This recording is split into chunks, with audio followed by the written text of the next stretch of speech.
update para a situação para o qual trata recorte salarial de 2,6% que nós sabemos atender o governo para algum semana luna acaba a maneira postura agora já ranção nós temos dia nacional de ação onde o tour sindicato não participar no manifesto de dia 25 de novembro a chama su membro não de ação de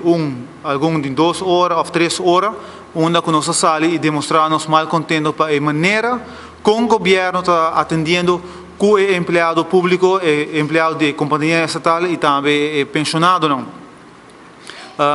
ayer o sindicato não havia junto para por evaluar com a dia de geração abai onde cada quem também atrese nang ponto dilante com o mandato nang kunang haya for de membro nang durante o dia de geração e ayer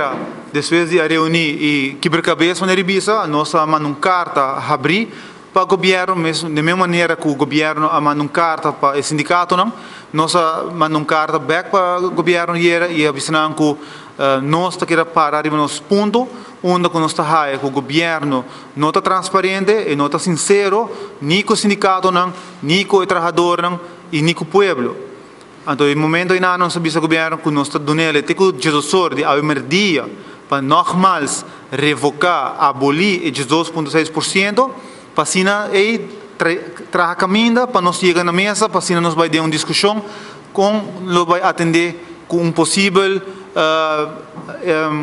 pouco vai reemplazar o 2,6%. Lamentavelmente, a dia nós a contesta de governo onde o governo que para arriba seu standpunt que não por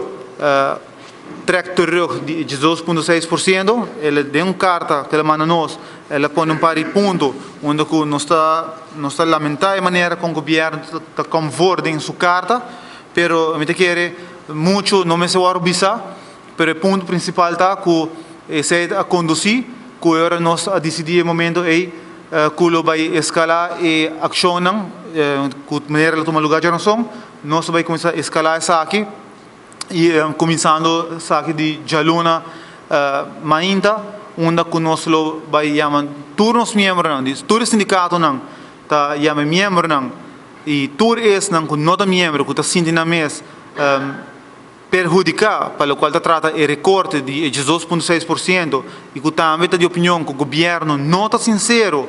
com o trabalhador não então nós está chamando tur gente para ação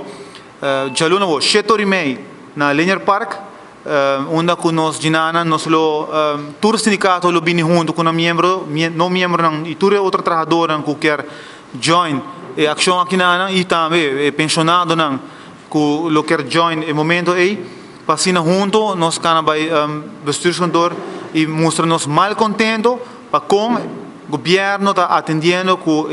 trabalhador não tanto no setor público semi-público e pensionado não. Dus, nogmaals, jaluna nós reunimos 7 horas e meia, nós topa 7 horas e meia na Linear Park, na onde nós tem sign de Aruba, bana de retorno de Casa Cultura e nana, onde ginana, depois que nós acaba de tour gente chega, nós sali marcha vai bestuurs kantoor e que nós que nana tem que gestor de merdia. Dus, nós não queremos chegar aqui nana. Seguro que não, para a maneira tudo gente sabe, a nós para o tempo acaba, de ano passado acaba, nós estamos pedindo transparência de parte do governo, pero o governo opta para fazer uso e uma emoção de gente e schakel uit sindicato não wat betreft negociação começar a tomar lugar eigenlijk de ano passado e não agora que não e assim aqui a conduzir com a hora que na nossa visa com membro na visa basta nós não quer para o recorte seguir e por motivo é agora já não nós lo intensificar nossa ação que mendes nogmaals já não setor meio para gestor sindicato não lo tem uma ação saliendo for de Linear Park para bestuurskantoor onde nós lo vai demonstrar nos mal contento na governo